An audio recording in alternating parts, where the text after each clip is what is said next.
ಲಿಖಿತ ಪರೀಕ್ಷೆ ಅಂತ ಬಂದರೆ ಏನು ಬರುತ್ತಲ್ಲಿ? ಲಿಖಿತ ಪರೀಕ್ಷೆಯಲ್ಲಿ 2 ಪೇಪರ್ ಇರ್ತವೆ, ಗೊತ್ತಲ್ಲ ಎಲ್ರಿಗೂ? Paper 1, paper 2. ಪೇಪರ್ 1 ಏನಿರುತ್ತೆ? ಯಾರು ಹೇಳ್ತೀರಿ? ಬೇಗ ಬೇಗ ಹೇಳ್ಬೇಕು ನನಗೆ. ಎಸ್ಸೆ, ಮತ್ತೆ ಟ್ರಾನ್ಸ್ಲೇಷನ್, ಮತ್ತೆ ಹಾಂ ಸಂಕ್ಷಿಪ್ತ ಬರಹ ಅಂತ ಕರಿತೀವಿ, ಇಂಗ್ಲೀಷಲ್ಲಿ ಪ್ರಿಸೈಸ್ ರೈಟಿಂಗ್ ಅಂತ ಕರಿತೀವಿ. ಓಕೆನಾ? ಪ್ರಬಂಧ ಎಷ್ಟು ಮಾಸ ಇರುತ್ತೆ? Very good. ಟ್ರಾನ್ಸ್ಲೇಷನು 20, ಅಂದರೆ ಕನ್ನಡದಿಂದ ಇಂಗ್ಲೀಷ್ಗೆ, ಇಂಗ್ಲೀಷಿಂದ ಕನ್ನಡಕ್ಕೆ. ಪ್ರಿಸೈಸು ಟೋಟಲ್ ಎಷ್ಟು? 50 ಮಾರ್ಕ್ಸು. ಟೈಮು 90 ಮಿನಿಟ್ಸ್, ಅಂದರೆ 1.5 hour ಇರುತ್ತೆ ನಿಮಗೆ. ಕೇವಲ 90 ನಿಮಿಷ ಮಾತ್ರ ನಿಮ್ಮ ಕೈಲಿರುತ್ತೆ. ಓಕೆನಾ? 90 ನಿಮಿಷದಲ್ಲಿ 50 ಮಾರ್ಕ್ಸಿನ ಪೇಪರ್ ಇದು. ಪ್ರಬಂಧ, ಇಲ್ಲಿ ನಿಮಗೆ ಪ್ರಬಂಧ ಬರಹ ಅಂತ ಇದೆಯಲ್ವಾ? ಈ ಪ್ರಬಂಧ ಬರಹ ನೀವೆಲ್ಲರೂ ಯಾರೋ ಬರೆದು ಪ್ರಾಕ್ಟೀಸ್ ಮಾಡಿದ್ದೀರಿ? ಮೊದಲು ಯಾರು ಬರ್ದಿದ್ದಿದೆ ಇಲ್ಲಿ? ಮೊದಲು ಯಾರೂ ಬರ್ದಿಲ್ವಾ ನೀವು? ಎಲ್ಲ ಹೊಸಬ್ರೇನಾ? Very good. ಹಂಗಾರೆ ಪ್ರಬಂಧ ಬರಹ ಹೆಂಗಿರುತ್ತೆ? ಒಂದು ಪ್ರಬಂಧ ಬರಹಕ್ಕೆ ಮುಖ್ಯವಾದ 2 ಭಾಗಗಳಿರ್ತವೆ. ಓಕೆನಾ? ನಮ್ಗೆಲ್ಲರ ಬಗ್ಗೆ ಸ್ವಲ್ಪ ಹೇಳ್ತಾ ಹೋಗ್ತೀನಿ. ಪ್ರಬಂಧ ಬರಹದಲ್ಲಿ ಏನಿರುತ್ತೆ? ಒಂದು ಪ್ರಬಂಧ ರಚನೆ ಹೆಂಗಿರಬೇಕು, ಇನ್ನೊಂದು ವಿಷಯದ ಜ್ಞಾನ ಹೆಂಗಿರಬೇಕು ಅಂತ ಭಾಳ ಇಂಪಾರ್ಟೆಂಟ್ ಆಗುತ್ತೆ. ನಿಮಗೆ ಪ್ರಬಂಧ ರಚನೆ ಗೊತ್ತಿದ್ದು ವಿಷಯ ಜ್ಞಾನ ಗೊತ್ತಿಲ್ಲ ಅಂದರೆ ಆಗಲ್ಲ. ವಿಷಯದ ಬಗ್ಗೆ ಜ್ಞಾನ ಗೊತ್ತಿದ್ದು ಅದ್ರ ಬಗ್ಗೆ ನಂಗೆ ಭಾಳ ಜ್ಞಾನ ಇದ್ದಪ್ಪ ಅಂತ ಹೇಳ್ಬಿಟ್ಟು ಬರೆಯೋಕ್ಕೆ ಗೊತ್ತಿರಲಿಲ್ಲ ಅಂದರೆ, ರಚನೆ ಬಗ್ಗೆ ಗೊತ್ತಿರಲಿಲ್ಲ ಅಂದರೆ ಹಾಗಾಗಬಾರ್ದು. ಪ್ರಬಂಧದಲ್ಲಿ ಮುಖ್ಯವಾಗಿ ಇವೆರಡೂ ಗೊತ್ತಿರಬೇಕು. ನನಗೆ ರಚನೆನೂ ಗೊತ್ತಿರಬೇಕು, ವಿಷಯ ಜ್ಞಾನನೂ ಗೊತ್ತಿರಬೇಕು. ರಚನೆ ಅಂತ ಬಂದರೆ ಅದ್ರಲ್ಲಿ ಮತ್ತೆ ಯಾವ ಭಾಗ, ಎಷ್ಟು ಭಾಗ ಬರ್ತವೆ? 3 ಭಾಗ ಬರ್ತವೆ ರಚನೆಯಲ್ಲಿ. ಏನೇನು ರಚನೆಯಲ್ಲಿ 3 ಭಾಗ? ಪೀಠಿಕೆ, ಬಾಡಿ, ಆಮೇಲೆ ಕನ್ಕ್ಲೂಷನ್, ಉಪಸಂಹಾರ ಕನ್ನಡದಲ್ಲಿ. ಇಂಟ್ರೊಡಕ್ಷನ್ನ ಎಲ್ಲರೂ ಒಂದೊಂದು ವಿಧದಲ್ಲಿ ಬರೀತೀರಿ, ಹೌದಾ? ನಿಮ್ಗೆ ಬೇಕಾಗಿರೋದು ಏನು ಹೇಳಿ? ಒಟ್ಟಿನಲ್ಲಿ 20 ಮಾರ್ಕ್ಸಿಗೆ ನಾನು ಜಾಸ್ತಿ ಮಾರ್ಕ್ಸ್ ತೊಗೋಬೇಕಪ್ಪ, ಪಕ್ಕದಲ್ಲಿರೋಕ್ಕಿಂತ ನಾನು ಜಾಸ್ತಿ ತೊಗೋಬೇಕಲ್ವಾ? ಈ ಪೀಠಿಕೆ ಬರೆಯೋದು ಅಥವಾ ಪರಿಚಯ ಅಂತ ಏನು ಕರಿತೀವಲ್ಲ, ಇಂಟ್ರೊಡಕ್ಷನು, ಇದನ್ನು ಬರೆಯೋಕೆ ಭಾಳ ವೆರೈಟೀಸ್ ಇದ್ದಾವೆ, ಹೌದಾ? ವೆರೈಟೀಸ್ ಇರುತ್ತಾ? ಯಾವ ವೆರೈಟೀಸ್ ಅಂತ ಯಾರಿಗೂ ಗೊತ್ತಾಗಲಿಲ್ಲ? ಯಾರಂದ್ರಿ? ಬಾತಮ್ಮ, ಮುಂದೆ ಬಾತಮ್ಮ, ಇಲ್ಲಿ ಕೂತ್ಕೊಡ್ರಿ. ಇಲ್ಲಿ ಇಷ್ಟು ಜನ ಇದ್ದೀರಿ, ಫಿಲ್ ಮಾಡಿರಲ್ಲ? ಅಲ್ಲ, ಬುಕ್ ತೊಗೊಂಬಂದೆ ಇಲ್ಲಿ ಕೂತ್ಕೊಂಡ್ಬಿಡ್ರಿ ನೀವು. ಹೇಳು, ಇಂಟ್ರೊಡಕ್ಷನ್ ಯಾವ ಥರ ಬರೀತೀರಿ? ಅಲ್ಲ, ನಿಮಗೇನು ಗೊತ್ತಿದೆ ಇಂಟ್ರೊಡಕ್ಷನ್ ಎಷ್ಟು ವಿಧ? ಇಂಟ್ರೊಡಕ್ಷನ್ ಯಾವ ಥರ ಬರೀತಾರೆ? ಥಾಟ್ಸ್ ಒಂದು ಯಾವ್ದಾರು ಕೋಟ್ಸ್ಗಳ ಕೇಳ್ತಾ ಇದೆಯಾ ನೀನು? ಓಕೆ, ಇಟ್ಸ್ ಒನ್ ಟೈಪ್ ಅಷ್ಟೇ. ಅದು ನೀನು ಹೇಳ್ತಾರೆ ಕೋಟ್ಸ್ ಇಂದ ಸ್ಟಾರ್ಟ್ ಮಾಡೋದು, ಇಟ್ಸ್ ಒನ್ ಟೈಪ್ ಅಷ್ಟೇ. ನೆಕ್ಸ್ಟ್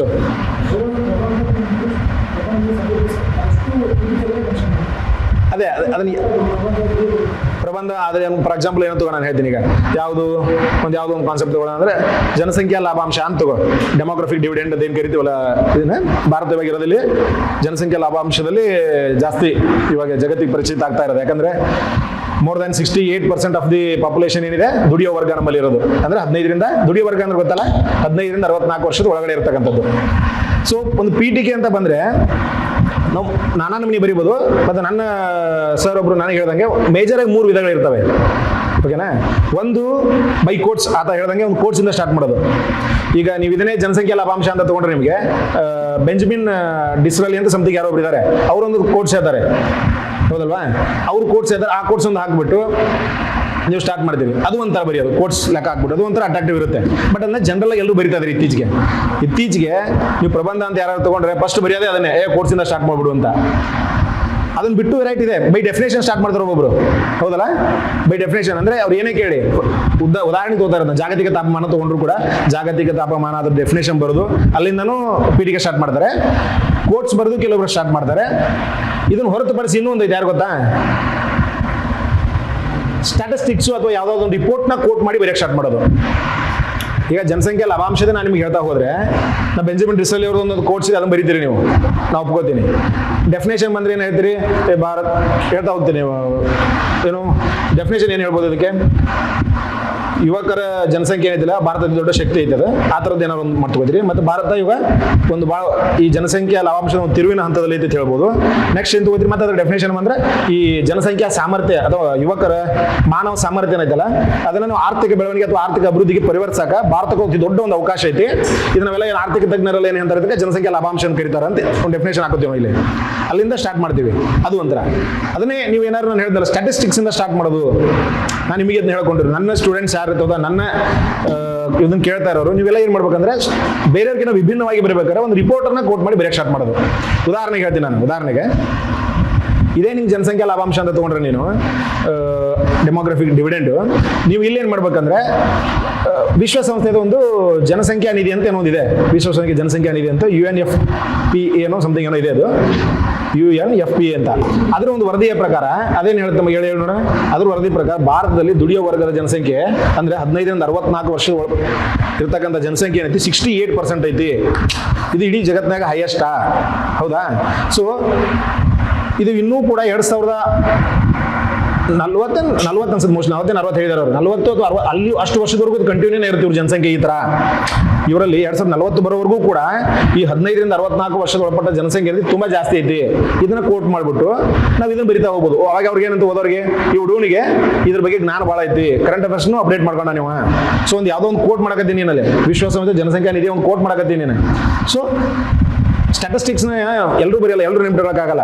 68%ಕಿಂತ ಜಾಸ್ತಿ ಇದ್ರೆ ಅವ್ನು ನೀನು ನೆನ್ಪಿಟ್ಕೊಂಡಿದೀಯಾ, ಸ್ವಲ್ಪ ಮೆಮರಿ ಚೆನ್ನಾಗೈತಿ ನಿಂದಂತ ಅರ್ಥ. ಸೊ ಇದನ್ನು ಕೂಡ ನೀವು ಅಲ್ಲಿ ಇಂಪ್ರೆಸ್ ಮಾಡ್ತಾ ಹೋಗ್ಬೋದು. ಒಟ್ಟಿನಲ್ಲಿ PTK ಲಿಸ್ಟ್ ಹೇಳಿದ್ರೆ 3 ಟೈಪ್ ಹೇಳಿದೆ ನಿಮಗೆ ನಾನು. ಇಂಟ್ರಡಕ್ಷನ್ ಆಗ್ಬೋದು, ಕೋಟ್ ಆಗ್ಬೋದು, ಇನ್ನೊಂದು ಸ್ಟ್ಯಾಟಿಸ್ಟಿಕ್ಸ್ನ ಕೋಟ್ ಮಾಡ್ತಾ ಅಥವಾ ರಿಪೋರ್ಟ್ನ ಕೋಟ್ ಮಾಡ್ತಾನೂ ಬರೀಬೋದು. ಇದು ಇಂಟ್ರಡಕ್ಷನ್ ಆಯ್ತು. ಬೇಗ ಆಗೋಣ. ಬಾಡಿಲಿ ಏನೇನು ಬರೀತೀರಿ? ಬಾಡಿಲಿ ಆಯ್ತು. ನಾನು ಹೇಳ್ದೆ ಈಗ ನೀವು ಬರ್ಕೊಳಕ್ಕೆ ಹೋಗ್ಬೇಡಿ, ಬಟ್ ನಾನು ಒಂದು ಬರೆದ್ಬಿಟ್ಟು ನಿಮ್ಮೊಂದು ಗ್ರೂಪಲ್ಲಿ ಹಾಕ್ತೀನಿ. ನಾನು ನಿಮ್ಮ ಗ್ರೂಪಲ್ಲಿ ಒಂದು ಬರೆದ್ಬಿಟ್ಟು, ಓಕೆನಾ? ಇವಾಗ ಯಾರು ಬರ್ಕೋ ಅವಶ್ಯಕತೆ ಇಲ್ಲ. ನೀವು ಬಾಡಿಲಿ ಏನೇ ಬರೀರಪ್ಪ, ನೀವು ಏನೇನು ಮಾಹಿತಿ ತಿಳಿಸ್ತೀರಿ ನಿಮ್ಮ ಇಷ್ಟ, ಬಟ್ ಅಲ್ಲಿ ಇರಬೇಕಾಗಿದ್ದೇನೋ ಒಂದು ಬಾಕ್ಸ್ ಅಂತ ಇರಬೇಕು.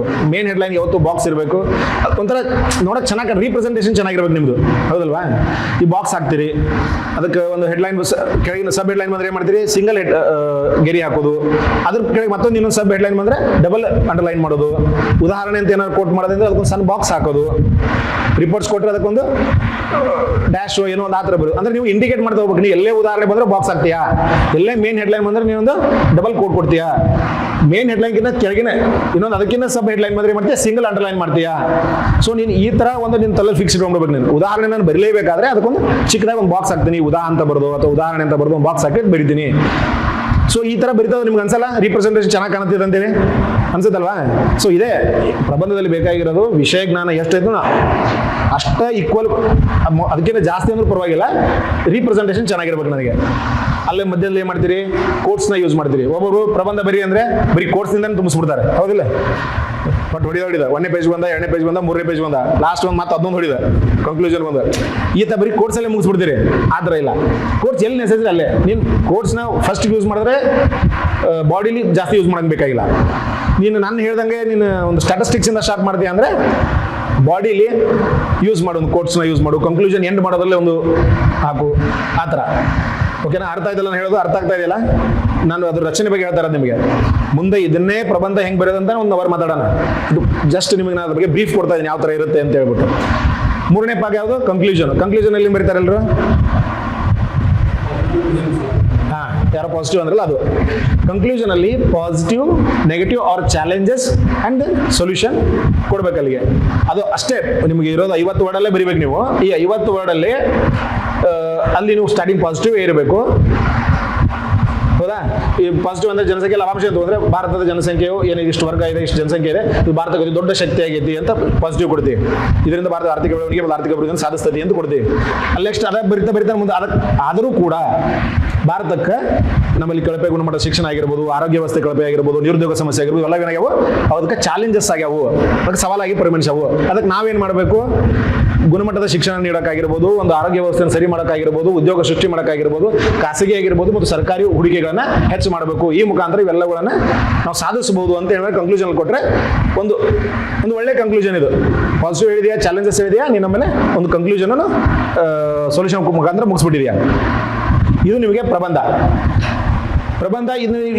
ಇವೆಲ್ಲ ರಚನೆ ಬಗ್ಗೆ ಹೇಳಿದೆ ನಿಮಗೆ. ಇನ್ನು ವಿಷಯ ಜ್ಞಾನನೂ ಬೇಕಂತ ಹೇಳಿದ್ನಲ್ವಾ? ವಿಷಯ ಜ್ಞಾನ ಅಂದ್ರೆ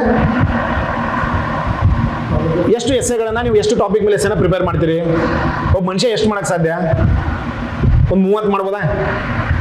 ಬಟ್ ಯಾವುದೇ ಎಸ್ಸೆನ ನೀವು ಮಾಡೋಕ್ಕಿಂತ ಮುಂಚೆ ಬೇಸಿಕ್ ಅಂತ ಒಂದು ಕೆಲವೊಂದು ವಿಷಯ ಜ್ಞಾನ ಬೇಕು ನಿಮಗೆ.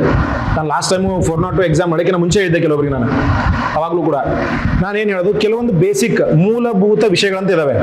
ಅವುಗಳ ಬಗ್ಗೆ ನೀವು ಯಾವತ್ತೇ ಯಾರೇ ಬಂದು ಕೇಳಿದ್ರು ಕೂಡ ನೀವು 2 ಪೇಜ್ ಮಾತಾಡೋಂಗಿರ್ಬೇಕು ನೀನು.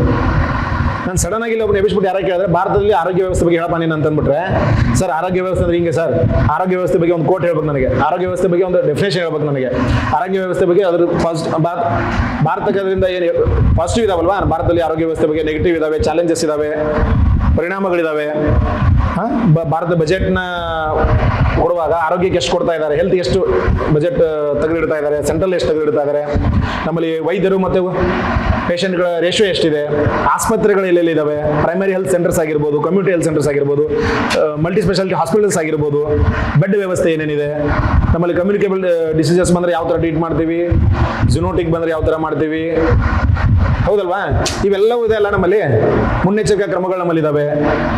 ಅವಾಗ ಸ್ಕ್ರೀನಿಂಗ್ ಎಲ್ಲ ಮಾಡ್ತಾ ಇರ್ತಾರೆ, ಗೊತ್ತಾ ನಿಮಗೆ?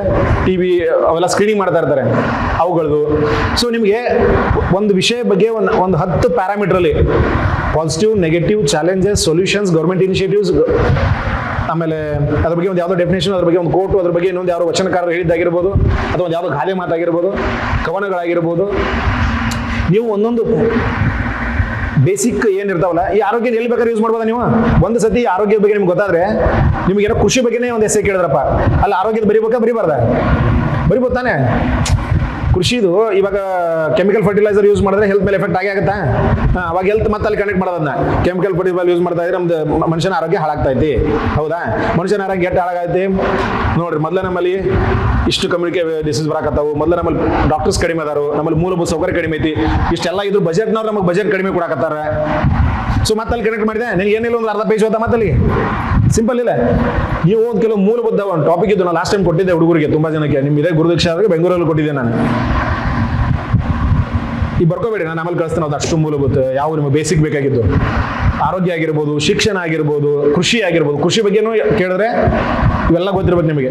ಮಿನಿಮಮ್ ಒಂದು ಕೋಟ್, ಮಿನಿಮಮ್ ಒಂದು ಕವನನೋ ವಚನನೋ ಏನೋ ಸಮಥಿಂಗ್, ಒಟ್ಟು ಅದ್ರ ಬಗ್ಗೆ ಒಂದು ದಾರ್ಶನಿಕರು ಹೇಳಿದ್ದಾಗಿರ್ಬೋದು ಗೊತ್ತಿರಬೇಕು, ಗೌರ್ಮೆಂಟ್ ಇನಿಷಿಯೇಟಿವ್ಸ್ ಗೊತ್ತಿರಬೇಕು, ಬಜೆಟಲ್ಲಿ ಅಲೋಕೇಶನ್ಸ್ ಗೊತ್ತಿರಬೇಕು, positive, negative, challenges, effect, solutions, ಇಷ್ಟು ನೀವೆಲ್ಲ ಸ್ಟ್ಯಾಟಿಸ್ಟಿಕ್ಸ್, ಯಾವ್ದಾದ್ರು ರಿಪೋರ್ಟ್ ಇದ್ರೆ ರಿಪೋರ್ಟು, ಒಂದು ವಿವಿಧ ಆಯಾಮದಲ್ಲಿ, ಒಂದು 10 ರಿಂದ 12 ಆಯಾಮದಲ್ಲಿ ಒಂದೊಂದು ವಿಷಯ ಬಗ್ಗೆ ನೀವು ತಿಳ್ಕೊಂಡ್ರೆ, ಬೇಸಿಕ್ ಆಗಿ ಇವು ಯಾವ ಎಸ್ಸೆಗಂತಲ್ಲ, ನಿನ್ನ ನಾಲೆಜ್ಗೂ ಭಾಳ ಇಂಪಾರ್ಟೆಂಟ್ ಇದು. ನೀನು ಯಾರೋ ಒಬ್ಬ ಬಂದು ಇಷ್ಟೆಲ್ಲ ಓದ್ತಾ ಇದ್ರಲ್ಲಪ್ಪ, ಈಗ ನಾನು KS ಮೇನ್ಸ್ ಬಂದಿದ್ದೀನಿ, ನನಗಿದ್ರ ಅರಿವು ಗೊತ್ತಾಯ್ತು. ಅವಾಗ ನನಗೆ KS ಮೇನ್ಸಲ್ಲಿ ಕೆಲವೊಂದು ಮೂಲಭೂತ ವಿಷಯಗಳ ಬಗ್ಗೆ ನಿಂಗೆ ಜ್ಞಾನ ಇದ್ರೆ ನೀನು ಎಲ್ಲ ಕ್ವಶನ್ಸ್ಗೂ ಅಟೆಂಡ್ ಮಾಡ್ಬೋದಪ್ಪ.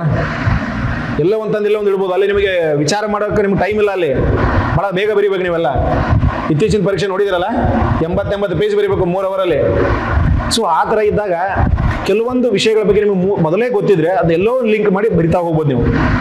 ಇದು ವಿಷಯ ಜ್ಞಾನ. ಮತ್ತೆ ಇದಾದ ನಂತರ ಪರ್ಟಿಕ್ಯುಲರ್ ಆಗಿ ಕೆಲವೊಂದು ಎಸ್ಸೆಗಳು ಬರ್ತವೆ, ಅವತ್ತಿನ ಪರಿಸ್ಥಿತಿಗೆ ಅವು ಭಾಳ ಉಪಯೋಗ ಆಗಿರ್ತವೆ, ಅಂಥವುಗಳನ್ನ ಓದ್ತಾ ಹೋಗೋದು. ಓಕೆನಾ? ಇದು ಪ್ರಬಂಧ ರಚನೆ ಆಯ್ತು ಅಂತ ತಿಳ್ಕೊಳ್ಳೋಣ. ಈಗ ಟ್ರಾನ್ಸ್ಲೇಷನು ಹೌದಾ, ಭಾಳ ಸ್ಲೋ ಆಗ್ತಾ ಇದೆ, ಬೇಗ ಆಗ್ತಾ ಇದೆಯಾ? ಎಲ್ಲರೂ ಕರೆಕ್ಟ್ ಆಗಿದೆಯಾ? ಸ್ವಲ್ಪ ಸ್ಪೀಡ್ ಮಾಡಲಾ? ಅಲ್ಲ, ಮೊದಲೇ ಸ್ಪೀಡ್ ಮಾತಾಡ್ತೇನೆ, ಅದಕ್ಕೆ ಹೇಳಕತ್ತಿರೋದು ನಿಮಗೆ. ಆಯಿತು. ಟ್ರಾನ್ಸ್ಲೇಷನ್ ಕನ್ನಡದಿಂದ ಇಂಗ್ಲೀಷ್, ಇಂಗ್ಲೀಷಿಂದ ಕನ್ನಡಕ್ಕೆ 10 ಮಾರ್ಕ್ಸ್ ಇರುತ್ತೆ ನಿಮಗೆ. ಟ್ರಾನ್ಸ್ಲೇಷನ್ ಅಂದ್ರೆ ನನ್ನ ಹಿಡ್ಕೊಂಡು ನಿಮ್ಗೆ ಎಲ್ಲರಿಗೂ ಒಂದು ಕಬ್ಬಿಣದ ಕಡಲೇನದು. ಯಾಕಂದ್ರೆ ನನ್ನ ಟೈಮಲ್ಲೂ ನಾನು ಇಂಜಿನಿಯರಿಂಗ್ ಮುಗಿಸ್ಕೊಂಡು ಬಂದಿದ್ರು ಕೂಡ ಅದೊಂದು ಇವನು ಏನಪ್ಪ ಇದು ಈ ಥರ ದಲಿತಿರುತ್ತಲ್ಲ, ಎಲ್ಲದರಲ್ಲೂ ಜನ ಇದ್ರು, ಇದರಲ್ಲಿ ನಾವು ಬೇರೆಯವ್ರಿಗಿಂತ ಕಡಿಮೆ ಆಗ್ಬಿಡ್ತೀವಲ್ಲ, ಇಂಗ್ಲೀಷ್ ಮೀಡಿಯಮ್ದವ್ರಿಗಿಂತ ನೀವು ಕಡಿಮೆ ಆಗ್ಬಿಡ್ತೀರ ಅಂತ ನಮಗೊಂದು ಒಳಗಡೆ ಜಿಗುಪ್ಸೆ ಇರುತ್ತಲ್ಲ, ನಿಮ್ಗೆ ಎಲ್ಲರಿಗೂ ಐತದೆ. ಅದ್ರಾಗ ನಮ್ಮ ಉತ್ತರ ಕನ್ನಡ ಭಾಗದವ್ರಿಗಂತೂ ಮೇನ್ ಇರುತ್ತದೆ. ಬಟ್ ಅದನ್ನ ನಾವು ಹೆಂಗೆ ಮಾಡಬೇಕು? ಬೇರೆ 6 ಮಾರ್ಕ್ಸ್ 7 ಮಾರ್ಕ್ಸ್ ಹೋದ ನಮ್ಗೆ 5 ಮಾರ್ಕ್ಸ್ ಬರ್ಬೇಕಾ ಬೇಡ? ನಾವು ಬೇರೆದೆಲ್ಲ ಅವನಿಗಿಂತ ಶಾನ ಇರ್ತೇವೆ. ಬಟ್ ಅಷ್ಟು ಬರ್ಬೇಕಂದ್ರೆ ನೀವು ಓದ್ಬೇಕಲ್ಲ. ಅದನ್ನ ಏನು ಮಾಡಬೇಕು? ಇವತ್ತು ನಾವು ಓದಾಕತ್ತೇನಪ್ಪ ಬುಕ್ ತೊಗೊಂಡು ಟ್ರಾನ್ಸ್ಲೇಷನ್, ನಾಳೆ ಯಾರಾಗದ ಕೂಡ ಟ್ರಾನ್ಸ್ಲೇಟ್ ಮಾಡಲೇಬೇಕು. ನಾ ಇದು ಯಾರಿಗಾರ ಐತಾನೆ ಹಿಂಗೆ ತಲೆ ಹಿಂಗೆ ತೆಗೆದು ಬಿಡ್ರಿ, ಸತ್ರು ಆಗಲ್ಲ. ಹಿಂಗೆ ಇಂಗ್ಲೀಷ್ ಅನ್ನೋದು ನೀವು ಓದ್ತಾರೆ, ರಾತ್ರಿ ಓದ್ ಹೆರಾಕ್ ಬಂತಂದ್ರೆ ಮತ್ತೆ ಹಿಂಗೆ ಹಾಕಿರ್ತೈತೆ, ಹೌದಿಲ್ಲ? ಅದಕ್ಕೆ ಏನು ಮಾಡಬೇಕು? ನೀವು ಎಕ್ಸಾಮ್ ಬರೆಯೋದು ಎಂದೈತಿ? ಫಾರ್ ಎಕ್ಸಾಂಪಲ್ ಮುಂದಿನ ವರ್ಷ ಇಟ್ಟುವರೆ, ಈ ವರ್ಷ ಅಂತ ಇಲ್ಬಿಡ, ಮುಂದಿನ ವರ್ಷ ಬರೋದಲ್ಲ. ನಿಮ್ಗೆ ಹೆಚ್ಚು ಕಡಿಮೆ 1 ವರ್ಷ ಟೈಮ್ ಇದ್ರೆ ದಿನ ಒಂದು ಅರ್ಧ ಗಂಟೆ 1 ಗಂಟೆ ಬರೀಬೋದು. ಫಸ್ಟ್ ಬರೀ ತೆಗೆದಿಡ್ರಿ. ನಾನು ಇದೆಲ್ಲ ಹೇಳಿದ್ನಲ್ಲ, ಇದೆಲ್ಲ ಒಂದೇ ದಿನ ಮಾಡೋ ಅವಶ್ಯಕತೆ ಇಲ್ಲ. ನೀವು ಇವತ್ತು ಹೋಗ್ಬಿಟ್ಟು ಒಮ್ಮೆಲ್ಲ ಎಷ್ಟೇ ಬರ್ಕೊಂಡು ತನಕ ದಿನ 1 ತಾಸು ತೆಗೆದಿಡ್ರಿ. ಬರೇ ಒಂದು 15-20 ನಿಮಿಷ ಒಂದ್ಸತಿ ಎಸ್ಸೆ ಟಾಪಿಕ್ಸ್ ಬರೀರಿ, ಬೇಸಿಕ್ಸ್ನ ಬರೀರಿ. ಇನ್ನು 15 ನಿಮಿಷ ಟ್ರಾನ್ಸ್ಲೇಷನ್ ತೆಗೆದಿಡಿ. ಟ್ರಾನ್ಸ್ಲೇಷನ್ ತೆಗೆದಿಡೋದಂದ್ರೆ ಹೆಂಗೆ? ನಾನು ಮಾಡಿದ್ದೇಳ, ನನಗೆ ಇದೇ ಥರ ಆಗಿಬಿಡುತ್ತಲ್ಲ. ಫಸ್ಟ್ ನಾನು ಡಿಗ್ರಿ ಇದ್ದಾಗಲೇ PSI ಎಕ್ಸಾಮ್ ಅಟೆಂಪ್ಟ್ ಮಾಡಿದ್ದೆ ನಾನು 2017ರಾಗ. ಅವಾಗ ನನ್ನ ಮುಂದೆ ಬಂದಿದ್ದು ಪ್ರಸ್ತಾವನೆ ಅಂತ ಒಂದು ಅದ್ರ ಬಗ್ಗೆ ಕನ್ನಡದಿಂದ ಇಂಗ್ಲೀಷ್ ಬರೆಯೋದು, ಇಂಗ್ಲೀಷಿಂದ ಕನ್ನಡಕ್ಕಿತ್ತು.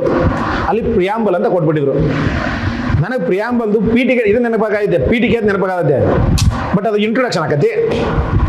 ಪ್ರಿಯಾಂಬಲ್ ಏನಂತಾರೆ ಕನ್ನಡದಲ್ಲಿ? ನಾನು ನಿಜವಲ್ಲ ಅವತ್ತು ನಾನು ಡಿಗ್ರಿ ಮುಗಿಸೋಣ ಏನು ಡಿಗ್ರಿ ಮುಗಿದಿಲ್ಲ, ಲಾಸ್ಟ್ ಸಮ್ಮಲ್ಲಿ ಇದ್ದೆ ನಾನೇನು ಆ ಟೈಮಲ್ಲಿ ಎಕ್ಸಾಮ್ ಬರೋದಾಗಿದೆ. ಪ್ರಸ್ತಾವನೆ ಅಂತ ನೆನಪಾಗಲಿಲ್ಲ ನನಗೆ ಆ ಟೈಮಲ್ಲಿ, ಅಷ್ಟು ನರ್ವಸ್ಸು, ಹೆದರಿಕೆ ಎಲ್ಲರೂ. ಫಸ್ಟ್ ಅಟೆಂಪ್ಟ್ ಅಂದದು. ನಾನು ಆಮೇಲೆ ಬಂದ ನನ್ನ ಗಂಡ ಹಿಂಗಾರ ಕೆಲಸ ಆಗಲಿದೆ, ಅಲ್ಲಿ ಹೋದ್ಮೇಲೆ ಎಲ್ಲ ಮರೆತು ಹೋಗ್ಬಿಡ್ತವೆ. ಸೊ ನಾವು ಎಲ್ಲ ವಿಷಯದಲ್ಲೂ ಪ್ರಮುಖವಾದ ವರ್ಡ್ಗಳು ಇರ್ತಾವಲ್ಲ, ಅದನ್ನ ಒಂದು ಕಡೆ ಬರ್ಕೋಬೇಕು. ಇದು ಒಂದೇ ವಿಷಯ ಅಂತಲ್ಲ, ಸೈನ್ಸಲ್ಲಿ ಬರ್ಕೋ, ಆಡು ಭಾಷೆ ಮನೇಲಿ ಮಾತಾಡ್ತಿರೋ ದಿನನಿತ್ಯ ಬಳಸುವ ವರ್ಡ್ಗಳಾಗಿರ್ಬೋದು. ನೀವು ಹೋಗಿ ಅನ್ನೋದಾಗಿರ್ಬೋದು, ಬಾ ಅನ್ನೋದಾಗಿರ್ಬೋದು, ಕೂತ್ಕೊ ಅನ್ನೋದಾಗಿರ್ಬೋದು, ಕೆಲವೊಂದು ವರ್ಡ್ಗಳು ಇರ್ತಾವಲ್ಲ ಅವು ಆಗಿರ್ಬೋದು. ಹಿಸ್ಟ್ರಿ ಬಂದರೆ ಶಾಸನಗಳು ಅಂತ ಹೇಳ್ತೀವಪ್ಪ, ಅದು ಇಂಗ್ಲೀಷಲ್ಲಿ ಏನಂತಾರೆ? ಇನ್ಸ್ಕ್ರಿಪ್ಷನ್ಸ್. ಆಮೇಲೆ ಹಂಗೆ ಪೊಲಿಟಿಯಲ್ಲಿ ಬರ್ತೀಯಾ, ಪ್ರಿಯಾಂಬಲ್ ಬಗ್ಗೆ ಇರ್ಬೋದಾಗಿರ್ಬೋದು, ಎಕನಾಮಿಕ್ಸಲ್ಲಿ ಬರ್ತೀಯಾ, ಇನ್ಫ್ಲೇಷನ್ಸ್ ಆಗಿರ್ಬೋದು, ಹಾಗೆ ನಿಮ್ಗೆ ಸೈನ್ಸಲ್ಲಿ ಬರ್ತಿ. ಇವೆಲ್ಲವೂ ಒಂದ್ಸತಿ ನೀವು ನೋಟ್ ಮಾಡ್ತಾ ಹೋಗ್ಬೇಕು, ದಿನಕ್ಕೆ 10 ನೋಟ್ ಮಾಡ್ತಾ ಹೋಗ್ಬೇಕು ನೀವು. ಹಿಂಗೆ ಮಾಡಿದ್ರೆ ಏನಾಗೈತಿ, ಯಾವುದಾದ್ರೂ ಒಂದು ವಿಷಯ ಆಧಾರಿತ ನಮ್ಮ ಪ್ರಿಯಾಂಬಲ್ ಬಂದ್ಬಿಡುತ್ತೆ ನಮಗೆ. ಯಾವ್ನು ಇಂಗ್ಲೀಷಲ್ಲಿ ಪ್ರಿಯಾಂಬಲ್ ಓದ್ದಾನೋ ಎಲ್ಲ ವರ್ಡ್ ಕೀವರ್ಡ್ ಗೊತ್ತಿದ್ದು ಅವನಿಗೆ. ನಾವು ಕನ್ನಡದಲ್ಲಿ ಓದೋರಿಗೆ ಕೀವರ್ಡ್ ಗೊತ್ತಿರಲಿಲ್ಲ ನಮಗೆ. ಸಾವರ್ನಿಟಿ, ಪ್ರಜಾಪ್ರಭುತ್ವ, ಗಣರಾಜ್ಯ, ಭ್ರಾತೃತ್ವ, ಹೌದಲ್ಲ? ಈ ಥರ ಎಲ್ಲ ಬಂದಾಗ ಓದೋದ್ರೆ ಅರ್ಥ ಆಗುತ್ತೆ. 2017 ಹೇಳ್ತಾರೆ ಅದನ್ನ. ಅವಾಗ ನಮ್ಗೆ ಇನ್ನೂ ಇದು ಇಷ್ಟು ಅವೇರ್ನೆಸ್ ಇರಲಿಲ್ಲ. ಆಮೇಲೆ ಬಂದು ನಾನು ಮಾಡಿದ್ದೇನೆಂದರೆ, ಫಸ್ಟು ಒಂದು ಯಾವುದೋ ಒಂದು ಜನರಲ್ ಸ್ಟಡೀಸ್ ಬುಕ್ ತಂದು ಎಲ್ಲ ಹಿಸ್ಟ್ರಿ ಆಗಿರ್ಬೋದು, ಪೊಲಿಟಿ, ಜಿಯೋಗ್ರಫಿ ಎಲ್ಲ ವರ್ಡ್ಗಳನ್ನ ಒಂದು ಕಡೆ ಬರ್ಕೊಂಡೆ. ದಿನನಿತ್ಯ ಬಳಸುವ ವರ್ಡ್ಗಳು ಎಲ್ಲ ಕೂಡ್ಬಿಟ್ಟು ಹೆಚ್ಚು ಕಡಿಮೆ ನಾನು 1700 ಮೇಲ್ಗಡೆ ವರ್ಡ್ ಆದವು, 1700, 800 ವರ್ಡ್ ಆದವು. ಸೊ ಫಸ್ಟ್ ಮಾಡಬೇಕಾಗಿದ್ದು ವರ್ಡ್ಗಳು ಬರೆದಿರೋದಾಗಿರ್ಬೇಕು. ಅದಾದ ನಂತರ ವರ್ಬ್ಸ್ ಇದೆಲ್ಲ ಗೊತ್ತಲ್ಲ ನಿಮಗೆ, ಗ್ರಾಮರ್ ಬೇಕೇ ಬೇಕು. ಗ್ರಾಮರ್ ಇಲ್ಲ ಅಂದ್ರೆ ಏನು ಮಾಡೋಕ್ಕಾಗಲ್ಲ. ಹಾಗಂತೇಳಿ ಗ್ರಾಮರಲ್ಲೇ ಪಂಡಿತ ಆಗೋದಲ್ಲ. ನಾವು ಮೇಜರ್ ಸೆಂಟೆನ್ಸ್ ಫಾರ್ಮ್ ಮಾಡೋಕೆ ಏನು ಬೇಕು? ಟೆನ್ಸಸ್ ಬರಬೇಕಾ? ಟೆನ್ಸಸ್ ಟೋಟಲ್ ಎಷ್ಟಿದಾವೆ? 12 ಟೆನ್ಸ್ ಬರ್ತವೆ. ಪ್ರೆಸೆಂಟು, ಪಾಸ್ಟು, ಫ್ಯೂಚರಲ್ಲಿ. ನೀವು ಮುಂದೆ ಸಿಂಪಲ್ ಪ್ರೆಸೆಂಟು, ಪರ್ಫೆಕ್ಟು, ಕಂಟಿನ್ಯೂಸು ಇವೆಲ್ಲ ಮಾಡ್ತಾ ಹೋಗ್ತೀರಿ. ಪರ್ಫೆಕ್ಟ್, ಕಂಟಿನ್ಯೂಸ್ ಎಲ್ಲ ಮಾಡ್ತಾ ಹೋಗ್ತೀರಿ. ಟೋಟಲ್ 12 ಇದಾವೆ ನಿಮಗೆ. ಇವುಗಳ ಟೆನ್ಸ್ ಬಗ್ಗೆ ಗ್ರಿಪ್ ತಗೊಳ್ಳಿ, ಪ್ರಾಕ್ಟಿಕಲಾಗಿ ಅಪ್ಲೈ ಮಾಡೋದು ಕಲೀರಿ. Verbs V1, V2, V3 verbs ಇರ್ತವೆ. ವರ್ಬ್ಸ್ ಬಗ್ಗೆ ಕಲಿಬೇಕಾಗಿರ್ಬೋದು. ಇವೆಲ್ಲ ಒಂದೇ ದಿನ ಕಲಿಬೇಡಿ, 1 ವರ್ಷ ಟೈಮ್ ಇದೆ ನಿಮಗೆ. ನಿಧಾನವಾಗಿ ಕಲ್ಕೋತ ಹೋಗ್ರಿ. ಇವೆಲ್ಲವನ್ನು ಕಲಿತ ಮೇಲೆ ಆರ್ಟಿಕಲ್ಸು ಬರ್ತಾವೆ. ಆರ್ಟಿಕಲ್ಸ್ ಗೊತ್ತಿರ್ಬೇಕು, ಮತ್ತೆ ಅದು ಗೊತ್ತಿಲ್ಲ ಏನು ಮಾಡೋಕ್ಕಾಗಲ್ಲ. ಈಸ್ ಆಗಿರ್ಬೋದು, ದ ಎಲ್ಲಿ ಬಳಸೋದು, ಆನ್ ಎಲ್ಲಿ ಬಳಸೋದು, ಇವೆಲ್ಲ ಗೊತ್ತಿರಬೇಕು. ಇವೆಲ್ಲ ಗೊತ್ತಾದ ನಂತರ ಸಿಂಗಲ್ ಸೆಂಟೆನ್ಸ್ ಸ್ಟಾರ್ಟ್ ಮಾಡೋದು. ಫಸ್ಟ್ನೇದಕ್ಕೆ ಒಂದು ಪ್ಯಾರಾ ಇಟ್ಕೊಳ್ಳೋಂಗಿಲ್ಲ, ಮತ್ತು ದೊಡ್ಡ ಪ್ಯಾರಾ ಇಲ್ಲ. ಸಿಂಪಲ್ ಸೆಂಟೆನ್ಸ್ನ ಸ್ಟಾರ್ಟ್ ಮಾಡ್ತಾ ಹೋಗೋದು. ದಿನ ಒಂದೊಂದು ಸೆಂಟೆನ್ಸ್ನ ಟ್ರಾನ್ಸ್ಲೇಟ್ ಮಾಡ್ತಾ, ಗ್ರಾಮ್ಯಾಟಿಕಲಿ ಕರೆಕ್ಟ್ ಮಾಡ್ತಾ ಎಲ್ಲಿ ಸಬ್ಜೆಕ್ಟ್ ಎಲ್ಲಿ ಬರಬೇಕು, ಆಬ್ಜೆಕ್ಟ್ ಎಲ್ಲಿ ಬರಬೇಕು, ಇವೆಲ್ಲ ನೀವು ಮಾಡ್ತಾ ಹೋದರೆ ವರ್ಬ್ ಎಲ್ಲಿ ಬರಬೇಕು ಎಲ್ಲ ನಿಮ್ಗೆ ಗೊತ್ತಾಗ್ಬಿಟ್ರೆ, ಫಾರ್ಮುಲಾಸ್ ಎಲ್ಲ ಗೊತ್ತಾಗ್ಬಿಟ್ರೆ ಈಸಿಯಾಗಿ ಒಂದೊಂದು ಸೆಂಟೆನ್ಸ್ನ ನೀವು ಟ್ರಾನ್ಸ್ಲೇಟ್ ಮಾಡ್ತಾ ಹೋಗ್ತೀರಿ. ಒಂದೊಂದು ಸೆಂಟೆನ್ಸ್ ಇದೆ, ಆಮೇಲೆ 2 ಸೆಂಟೆನ್ಸ್ ಆದ್ಮೇಲೆ ಒಂದು ಪ್ಯಾರಾ. ಈ ಥರ ನೀವು ಸ್ಟೆಪ್ ವೈಸ್ ಮಾಡ್ತಾ ಬಂದರೆ ಟ್ರಾನ್ಸ್ಲೇಷನ್ 100% ಈಸಿನೇ. ಬಟ್ ನೀವು ಇದನ್ನು ಮರೆತರೆ ಬೇರೆಯವರು ನಿಮ್ಕಿನ್ನ 10 ಮಾರ್ಕ್ಸ್ ಮುಂದೆ ಹೋಗ್ಬಿಡ್ತಾರೆ. ಹೌದಿಲ್ಲ? ಈ 10 ಮಾರ್ಕ್ಸ್ ಅಲ್ಲ. ನೀವು ಕನ್ನಡದಿಂದ ಇಂಗ್ಲೀಷ್ ಮಾಡ್ಬೇಕಂದ್ರೂ ಕಷ್ಟ, ಇಂಗ್ಲೀಷಿಂದ ಕನ್ನಡ ಮಾಡ್ಬೇಕಂದ್ರೆ ನಿಮ್ಗೆ ಗೊತ್ತಿರಲಿಲ್ಲ ಅಂದರೆ, ಈ ವರ್ಡ್ಸ್ ಎಲ್ಲ ಗೊತ್ತಿರಲಿಲ್ಲ ಅಂದರೆ ಅದು ಕಷ್ಟ ಆಗ್ಬಿಡುತ್ತೆ. ಸೊ ಈ ಒಂದು ಟ್ರಾನ್ಸ್ಲೇಷನ್ಗೆ ಬೆಸ್ಟ್ ಸೊಲ್ಯೂಷನ್ ನಾನು ಹೇಳಿದ್ದೆ ಇದೇ. ಒಂದು ಬಿಟ್ಟರೆ ಮತ್ತೆ ಏನೂ ಸೊಲ್ಯೂಷನ್ ಇಲ್ಲ. ನೀವು ನಾವು ಹಿಂದಿನ 15 ದಿನ ಅಟ್ಟ ಪ್ರಾಕ್ಟೀಸ್ ಮಾಡ್ತೀವಿ, 10 ದಿನ ಪ್ರಾಕ್ಟೀಸ್ ಮಾಡ್ತೀವಿ, 1 ವಾರ ಪ್ರಾಕ್ಟೀಸ್ ಮಾಡ್ತೀವಿ, ಎಲ್ಲೂ ವರ್ಕ್ ಆಗಲ್ಲ. ದಿನ ಮಾತಾಡ್ತಾ ದಿನ ಇಂಗ್ಲೀಷ್ ಮೂವಿ ನೋಡಿದ್ರೆ ಬಂದ್ಬಿಡುತ್ತೆ. ನೀನು ಹಾರ್ಡ್ ವರ್ಕ್ ಮಾಡೋದು ಏನೂ ಬರೋದಿಲ್ಲ. ಹೌದಿಲ್ಲ? ಅದೊಂದು. ನೆಕ್ಸ್ಟ್ ಬಂದಿದ್ದು ಪ್ರಿಸೈಸ್ ಎಲ್ಲರಿಗೂ ಗೊತ್ತಿರುತ್ತೆ, ಈಸಿಯಾಗಿ ಬರೀತೀರಿ, 10 ಮಾರ್ಕ್ಸ್ ಇರುತ್ತೆ. ಬಟ್ ಏನೋ ಪ್ರಾಕ್ಟೀಸ್ ಮಾಡಿ. ಅಲ್ಲೇ ಹೋಗಿ ಬರೀತೀನಿ ಅಂತ ಬಿಡಬೇಡ್ರಿ. ಅದನ್ನು ಅಲ್ಲೇ ಹೋಗಿ ಬರೋರು ಬಾಮಂದಾರೆ. ಅದಕ್ಕೂ ನೀವು ವರ್ಡ್ ಕ್ಯಾಲ್ಕುಲೇಷನ್ ಮಾಡಬೇಕು. 100 ವರ್ಡ್ ಇದ್ರೆ 1/3 ಬರೀಬೇಕಲ್ವಾ? 1/3 ಬರೀಬೇಕು. 100 ವರ್ಡ್ ಕೊಟ್ಟ ಅಂತ ನೀವು ಬಾಕ್ಸ್ ಎಲ್ಲ ಅವ್ನು ಕೊಟ್ಟದ ಕರೆ ಅಂತ ಹೇಳ್ಬೋದು, ಎಲ್ಲ ಬಾಕ್ಸ್ ತುಂಬಿಸಿ ಬಂದ್ಬಿಡೋದಲ್ಲ. ಹೌದಿಲ್ಲ? 2 ಪೇಜ್ ಕೊಟ್ಟಿದ್ದಾನೆ ಬಾಕ್ಸ್ ಅವ. ನೋಡಿರಿ ಆ ಕ್ವಶನ್ ಪೇಪರ್ ಹೆಂಗಿರುತ್ತೆ? 2 ಪೇಜ್ ಇರುತ್ತೆ. ಅವ್ನು ಕೊಟ್ಟದ ಕರೆ ಅನ್ಕೊಂಡು ಅಷ್ಟು ಬಾಕ್ಸ್ ತುಂಬಿಸೋದಲ್ಲ. ಅದ್ರಾಗ 1/3 ಬರೀ ಅಂದಿರ್ತಾನವ. ನಿಮ್ಮನ್ನು ಹುಚ್ಚು ಮಾಡಕ್ಕೆ ಮಾಡಿರ್ತಾನವ, ಮತ್ತೇನಿಲ್ಲ. ಅವಾಗ ಬರೀಬೇಕು ಅದನ್ನ. ಹೌದಾ? ಮತ್ತೆ ಇದ್ರ ಇಷ್ಟರಲ್ಲಿ ಏನಾರು ನಿಮಗೆ ಡೌಟು? ಕೇಳಪ್ಪಿ. ಥಾಟ್ಸ್ ನೀ ಓನ್ ಬರೀದಂತೂ ಇಲ್ಲ ಅಲ್ಲೇನು. ನೀವು ಓನ್ ಬರೋದು ನಿನ್ನ ಹೆಸರು ಹಾಕಬೇಡ, ಅಲ್ಲಿ ಅನಾಮಿಕ ಅಂತ ಹಾಕ್ಬೇಕಾಗತ್ತೆ. ಬಟ್ ಅದು ಬೇಡ. ಎಲ್ಲದ್ರ ಬಗ್ಗೆ ಇದಾರೆ. ನೀ ನಮ್ಮ ವಚನಗಳಲ್ಲೇ ಎಲ್ಲದಾವ. ನೀ ತೊಗೊಂಡ್ರೆ ಒಂದು ಲೆಕ್ಕಕ್ಕೆ ಕೃಷಿ ಬಗ್ಗೆ ವಚನದಲ್ಲಿಲ್ಲ, ಯಾಕೆ ಶಿಕ್ಷಣ ಬಗ್ಗೆ ಇಲ್ಲೋ, ಆರೋಗ್ಯದ ಬಗ್ಗೆ ಇಲ್ಲೋ, ಯಾವುದ್ರ ಬಗ್ಗೆ ಇಲ್ಲ. ನೀನು ವಚನ ಹಾಕ್ತಾರೆ, ವಚನ ಯಾಕೆ ಇಂಗ್ಲೀಷ್ ಅವ್ರದ್ದು ಹಾಕ್ಬೇಕಂತ ಏನಿಲ್ಲ. ಬಟ್ ಅದನ್ನ ಬಿಟ್ಟರೆ ನಿನಗೆ ಅಲ್ಲಿ ಈಗ ಅರ್ಥಶಾಸ್ತ್ರದ ಬಗ್ಗೆ ಏನಾದ್ರು ನೀನು ಬರೀಬೇಕಾದ್ರೆ ಅರ್ಥಶಾಸ್ತ್ರದಲ್ಲಿ ತುಂಬ ಜನ ಅದ್ರ ಬಗ್ಗೆ ಕೋಟ್ ಮಾಡಿದ್ದಾರೆ. ಪ್ರಮುಖರು ಮತ್ತೆ ಯಾರ್ಯಾರ್ದೋ ಬರೆಯೋದಲ್ಲ, ಪ್ರಮುಖರು ಏನು ಹೇಳಿರೋದು ಬರೆಯೋದು. ಮಹಾತ್ಮ ಗಾಂಧಿ ಕೆಲವೊಂದು ಸೋಷಿಯಲ್ ಆಗಿರ್ತಕ್ಕ ಒಂದು ಇರ್ತಾವಲ್ಲ, ಅಲ್ಲಿ ಮಹಾತ್ಮ ಗಾಂಧೀಜಿ ಬರ್ತಾರೆ, ಅಂಬೇಡ್ಕರ್ ಬರ್ತಾರೆ, ಜವಾಹರ್ಲಾಲ್ ನೆಹರುದ್ದು ಇದಾವೆ. ಲಾಲ್ ಬಹದ್ದೂರ್ ಶಾಸ್ತ್ರಿದು ಏನಾದ್ರು ನಿಮ್ಮ ಅಡ್ಮಿನಿಸ್ಟ್ರೇಷನ್ ಅಲ್ಲಿ ಕೇಳಿದ್ರೆ ಲಾಲ್ ಬಹದ್ದೂರ್ ಶಾಸ್ತ್ರಿ ಅವ್ರ ಬಗ್ಗೆ ಬರೀಬೋದಾಗುತ್ತೆ. ಆಮೇಲೆ ಎಕನಾಮಿಕ್ಸ್ ಬಗ್ಗೆ ತುಂಬ ಜನ ಇದ್ದಾರೆ ನಿಮಗೆ. ಮತ್ತೆ ನಿಮಗೆ ಸೋಷಿಯಾಲಿಟಿ ಬಂದರೆ ಕಾರ್ಲ್ ಮಾರ್ಕ್ಸ್ ಇದ್ದಾರೆ. ಸೊ ಒಂದು ಪ್ರಮುಖರಿದ್ದಾರೆ. ದಲೈ ಲಾಮಾ, ಮದರ್ ತೆರೇಸಾ, ಬಾಬಾ ಆಮ್ಟೆ, ಎಷ್ಟು ಜನ ಬೇಕು ನೀವು, ವಿನೋಬಾ ಭಾವೆ, ಅವರೆಲ್ಲರೂ ಒಂದೊಂದು ಬಗ್ಗೆ ಕೋರ್ಸ್ ಕೊಟ್ಟೇ ಇರ್ತಾರೆ, ಅವುಗಳನ್ನ ನೀವು ನೋಟ್ ಮಾಡ್ತಾ ಹೋಗ್ಬೇಕು. ಮತ್ತೆ ನೀವು ನಾ ಹೇಳ್ದಲ್ಲ ಈಗ ನೀವು ಮೂಲಭೂತ ವಿಷಯಗಳನ್ನ ಏನಾದ್ರು ಒಂದು 20-25 ಆಗಿದಾವೆ, ಬರೀ ನಾನು ಅಳಕೆ ನಿಮಗೆ ಸ್ಪೇಸ್ ಇಸ್ರೋ ಬಗ್ಗೆ ಬರುತ್ತೆ ನಿಮಗೆ. ಭಾರತದಲ್ಲಿ ಸ್ಪೇಸ್ ಅನ್ನೋದು ಒಂದು ಮೂಲಭೂತ ಅಂಶ ನಮಗೆ ಈಗ, ಯಾಕಂದ್ರೆ ಎಲ್ಲಿ ಬೇಕಾದ್ರೆ ಕೇಳ್ತಿರ್ತಾರೆ ಅದನ್ನ. ಸೊ ಅದ್ರ ಬಗ್ಗೆ ಮಿನಿಮಮ್ ನಾಲೆಜ್ ಒಂದ್ಸತಿ ಗೊತ್ತಿರಬೇಕು ನಿಮಗೆ 2 ಪೇಜ್. ಅದ್ರ ಬಗ್ಗೆ ವಿವಿಧ ಪ್ಯಾರಾಮೀಟರ್ಗಳಲ್ಲಿ ನೋಟ್ಸ್ ಮಾಡ್ಕೋಬೇಕು, ಬ್ಯಾಟ್ ಮಾಡಬೇಕು. ನಗರೀಕರಣ, ಜಾಗತೀಕರಣ, ಕೈಗಾರೀಕರಣ ಇವೆಲ್ಲವೂ ನಿಮ್ಗೆ ಯಾರೇ ಬಂದು ಕೇಳಿದ್ರೆ ಕೈಗಾರಿಕೆ ಒಬ್ರು ಯಾರೋ ಅಂತ ನಿಮ್ಮ ಹುಡುಗರು ಮಾತಾಡ್ತಿರ್ತೀರಿ, ಬಿಡಪ್ಪ ನಮ್ದು ಊರ ಹಾಳಾತು, ಅದ್ರಾಗ ನಮ್ಮ ಕಲ್ಯಾಣ ಕರ್ನಾಟಕ ಆಗಿರೋ ಉತ್ತರ ಕರ್ನಾಟಕ ಆಗಿರೋ ಬಂದು ಕೆಮಿಕಲ್ ಫ್ಯಾಕ್ಟ್ರಿಗಳನ್ನ ತಂದು ಉಗಿತಿರ್ತಾರೆ, ಹೌದಿಲ್ಲ? ಇಲ್ಲಿ ಇದರಿಂದ ಏನು ಪ್ರಾಬ್ಲಮ್ ಆಗತೈತಿ? ಕೈಗಾರಿಕೆಯಿಂದ ನಮ್ಗೆ ಆಗುವ ಲಾಭ ಏನ, ಅದರಿಂದ ಆಗತಕ್ಕಂಥ ನಷ್ಟಗಳೇನ, ಚಾಲೆಂಜಸ್ ಏನಂದವು, ಅದನ್ನ ಹೆಂಗೆ ನಾವು ಸಸ್ಟೈನೇಬಲ್ ಆಗಿ ಬಳಸ್ಕೋಬಹುದು, ಹೌದಾ? ಅದು ಒಬ್ರು ಯಾರ ಕೇಳಿದ್ರೆ ಹೆಂಗೆ ಬರ್ಬೇಕು ನನಗೆ? ಕೈಗಾರಿಕೆ ಬಗ್ಗೆ ಕೇಳಿದ್ರೆ ಸರ್ ವಿಶೇಷ ಕೋರ್ಸ್ ಹಾಕ್ಬೋದು, ಹೌದಲ್ಲ? ಆ ಥರ ಪ್ರತಿಯೊಂದು ಒಂದು ಜನರಲ್ ವಿಷಯಗಳಂತ ಏನು ಬರ್ತಾವಲ್ಲ ಅದ್ರ ಬಗ್ಗೆ ನಿಮಗೆಲ್ಲ ಗೊತ್ತಿತ್ತು ಅಂದರೆ ಭಾಳ ಎಸ್ ಏನೋ ನಿಮ್ಗೆ ಒಂಥರ ಈಸಿ, ಭಾಳ ಈಸಿ, ಓಕೆನಾ? ಯಾವತ್ತು ನಿನ್ನ ಕೋರ್ಸ್ ಓದು ನೀನೇನು ಹಾಕಕ್ಕೆ ಹೋಗ್ಬೇಡ. ತುಂಬ ಜನ ಇದ್ದಾವೆ, ನಾ ಹೇಳಿದ್ನಲ್ಲ, ನೀನು ಯಾವತ್ತು ನೀವು ಪ್ರಾಕ್ಟೀಸ್ ಮಾಡಿರಲ್ಲ ನಿನ್ನ ಕೋರ್ಸ್ ನೆನಪು ಬರಲ್ಲ. ನೀನು ಹೋಗೋಕ್ಕಿಂತ ಮುಂಚೆ ಒಂದು 20-25 ಜನರಲ್ ಕಾನ್ಸೆಪ್ಟ್ಗಳನ್ನ ನೆನ್ಪಿಟ್ಕೊಂಡು ಮತ್ತೆ ಪರ್ಟಿಕ್ಯುಲರ್ ಎಸ್ಸೆಗಳು 20 ಇಟ್ಕೊಂಡು ಹೋದ್ರೆ ನೀನು ಯಾಕೆ ಕೋರ್ಸ್ ಬರಲ್ಲ ಹೇಳಿ ನೋಡೋಣ. ಮತ್ತೆ ಈ ಕೋರ್ಸಿಂದನೇ ಬರೀಬೇಕಂತ ಹೇಳ್ತಾ ಇಲ್ವಲ್ಲ. ಕೋರ್ಸ್ ಈಗ 100% ತೊಗೊಂಡ್ರೆ 90 ಜನ ಅದನ್ನೇ ಬರೆಯಕತ್ತಾರೆ, ನೀನು ಒಬ್ಬರು 10ರಲ್ಲಿ ಒಬ್ಬ ಆಗಬೇಡ. ಹಾಗಾದ್ರದ್ದು ಕೋರ್ಸ್ ಬರೀ ಯಾವುದು ಆರ್ಥಿಕತೆ ಸಂಬಂಧಪಟ್ಟದ ಎಸ್ಸೆ ಬರುತ್ತಲ್ಲ, ಜನಸಂಖ್ಯಾ ಲಾಭಾಂಶ, ಇವುಗಳಿಗೆಲ್ಲ ನೀವು ಸ್ಟ್ಯಾಟಿಕ್ಸ್ ಹೊಡಿಬೇಕು. ಅವ್ನು ಅದರಲ್ಲೇ ಸ್ಟನ್ ಆಗಿಬಿಡ್ಬೇಕು ಅವರು. ಓ ಇವ್ ಏನು ಬಿಡು ಇಷ್ಟು ನೆನ್ಬಿಟ್ಟಿದ್ದಾನೆ ಅಲ್ಲ, ಗ್ರಾಫು, ಟ್ಯಾಬ್ಲರ್ ಕಾಲಮ್ಸು, ಯಾವುದೋ ಒಂದು ರಿಪೋರ್ಟ್ಸು, ಹೌದಲ್ವಾ? ಸ್ಟ್ಯಾಟಿಸ್ಟಿಕ್ಸು, ಡಾಟಾಸು, ಫ್ಯಾಕ್ಟ್ಸು ಹಾಕ್ತಾ ಹೋದ್ರೆ ಎಂಥವನು ಇಂಪ್ರೆಸ್ ಆಗ್ತಾ ನಿಮಗೆ. ಎಲ್ಲಿ ಕೋರ್ಸಲ್ಲಿ ಕೊನೆಗೆ ಯಾವುದೋ ನಮ್ಮ ಸೋಷಿಯಲ್ ಬಗ್ಗೆ ಏನಾದ್ರು ಕೇಳಿದ್ರೆ ಆವಾಗ ಕೋರ್ಸ್ ಚೆನ್ನಾಗಿ ಯೂಸ್ ಆಗುತ್ತೆ. ಬರೀ ಕೋರ್ಸ್ನ ಮೇಲೆ ನಂಬ್ಕೊಂಡು ಕೂತ್ಕೋಬೇಡಿ. ಮತ್ತೆ ಬೇರೆ ಪ್ರಶ್ನೆ, ಗ್ರಾಮೆಟಿಕಲ್ ಅಂತ ಏನಿಲ್ಲ, ನಾನೇ ಹೇಳ್ತಾ ಇದ್ದಾರ. ನೀವು ಇಷ್ಟೆಲ್ಲ ಮಾಡ್ಕೊಂಬಂದಾಗ ಅದಕ್ಕೊಂದು 75-80% ನ್ಯಾಯ ಒದಗಿದ್ರೆ ಸಾಕು.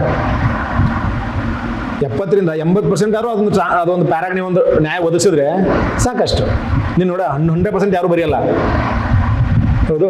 ಮತ್ತೆ ಬರೆಯಕ್ಕೆ ನೀನು ಬರ್ತಿದ್ರೆ ಒಳ್ಳೇದೇನೆ, ನಾವು ಬರಿಬೇಡ ಅಂತ ಹೇಳ್ತಾ ಇಲ್ಲ. ಬಟ್ ನಮ್ಮ ಕನ್ನಡ ಮೀಡಿಯಮ್ದವ್ರಿಗೆ ಅಲ್ಲಿವರೆಗೂ ಅಷ್ಟು 100% ಬರೆಯೋಕ್ಕಾಗಿಲ್ಲ ಅಂದ್ರೆ ಒಂದು 80% ಅವ್ರು ನ್ಯಾಯ ಒದಗಿಸ್ಬೇಕು, ಹೌದಾ? ಅದು ಅಟ್ಲೀಸ್ಟ್ ಓದೋನಿಗೆ ಏನೋ ಹೇಳ್ತಾ ಇರೋದು ನನಗೆ ಅರ್ಥ ಆಗ್ತಾ ಇದೆ ಅನ್ನೋದು ಇರಬೇಕು. ಪರ್ಟಿಕ್ಯುಲರ್ ವರ್ಡ್ ಗೊತ್ತಿರೋದು ಪಕ್ಕದಲ್ಲಿರೋ ವರ್ಡರು ಗೊತ್ತಿರಬೇಕು, ಹೌದಾ? ಈ ಥರ. ಮತ್ತೆ ಮುಂದೋಗ್ಲಾ?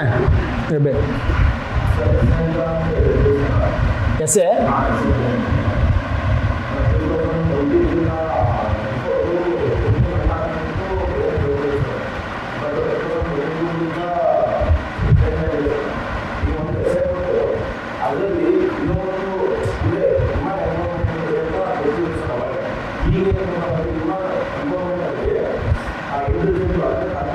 ತಂತ್ರಜ್ಞಾನ ಅಳವಡಿಕೆ. ಹೌದೌದು.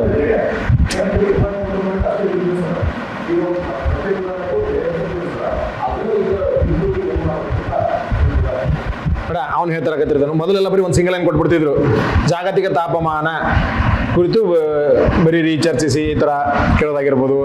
ಜನಸಂಖ್ಯೆ ಲಾಭಾಂಶದ ಬಗ್ಗೆ ಇಷ್ಟೇ ಕೇಳ್ತಿದ್ರು. ಬದಲು ಏನು ಗೊತ್ತಿದ್ರು, ಭಾರತ ಕೃಷಿ ಮಾನ್ಸೂನ್ ಒಂದೇ ಹೇಳುವ ಜೂಟಾಟ ಏನೋ ಒಂದು ಲೈನ್ ಇತ್ತಲ್ಲ ಮೇಲೆ ಸ್ಕೂಲ್ಗಳಲ್ಲಿ, ಆ ಥರದ್ದಾಗಿರ್ಬೋದು. ಒಂದೊಂದೇ ಲೈನಲ್ಲಿ ಹೋಗ್ಬಿಟ್ಟು ಕ್ವಶನ್ ಕೇಳ್ತಾ ಇದ್ರು. ಅವ್ರೇನು ಹೇಳ್ತಾ ಇದ್ದಾರೆ, ಇತ್ತೀಚೆಗೆ ಏನು ಬರ್ತಾ ಇದೆ, ಮಿಕ್ಸ್ ಮಾಡಿ ಕೇಳ್ತಾ ಇದ್ದಾರೆ.